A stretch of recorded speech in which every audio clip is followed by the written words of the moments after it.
As you can see, the dogs are inside here, and this is a camper shell. It's made out of fiberglass, so the great thing about that is that it doesn't get hot in the sun. So it's got windows here with the screens on it, and see from the inside here that the screens are actually set up with a special, not only a mosquito mesh, but a dog-proof mesh screen so that the dogs can't break out and get out of there. So this is the setup that we have, and the way that I set it up, you can see Margie's in there in her little bed. That bed was a gift from one of my dog training clients. They bought it for their little Jack Russell, and he was tearing it apart, so they gave it to me. I put it on the floor in our house, waiting to take it over to a cousin's to give it to them for their little dog, and Margie curled right up in it. She just loves it, so we ended up keeping it. And you can see Dozer there in the big bed.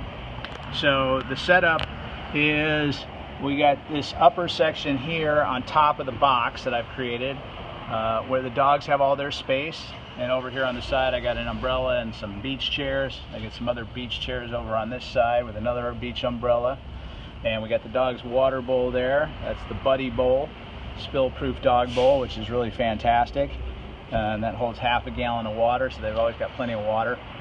And it never gets hot in there, even 90 degrees out, as long as those windows are open and that front window is open up there.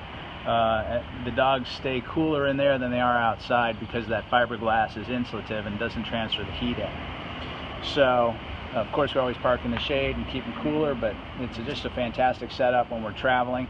And then you can see here, we've got down below the drawer. And so what I've done is built this box out of plywood, and inside of that box I put a carpet on top of it, and that way the dogs don't slide around, their bed doesn't slide around. Got another piece of carpet there on the tailgate, and that's velcroed in. That's so that Dozer, who's getting older, can get a grip as he jumps up into the truck. It's velcroed in, and the beauty of that is that when I'm at the beach or somewhere and I need to change, I can take it out and lay it on the ground, and I got a mat to keep my feet clean and from getting burned. And then I can just put it right back up in that spot there.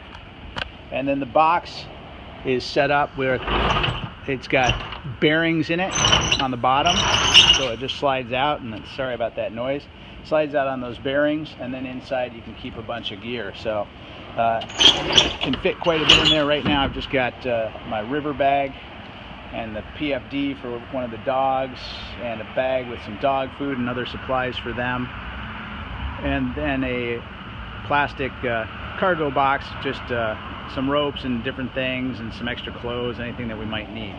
So that's our setup, and it's a little dark there, but you can really get a good feel for that, and it just slides in and out. It's pretty easy, and the dogs have their space, everybody's happy, and it's real comfortable. So just make sure that when you're traveling with your dogs, you've got plenty of water for them, that they're somewhere cool, and don't leave them sitting in the sun in a closed car or even an open car when it's summertime, because it just gets so hot. You know, this is really the best setup I've found, and I've had 3 different trucks set up this way now. One in New Mexico, one in Central America, and now this one back up here. And you can see I've also got this line going across the top here, so that functions as a little clothesline. I can hang wet bathing suit or a wet life jacket on that, and it'll dry out while we're driving. And the dogs really enjoy it in there. They're just hanging out there today while I'm doing some work in the garage, and they're comfortable. That's their den, their home. So, all right, thanks very much for tuning in, and we'll talk with you all soon.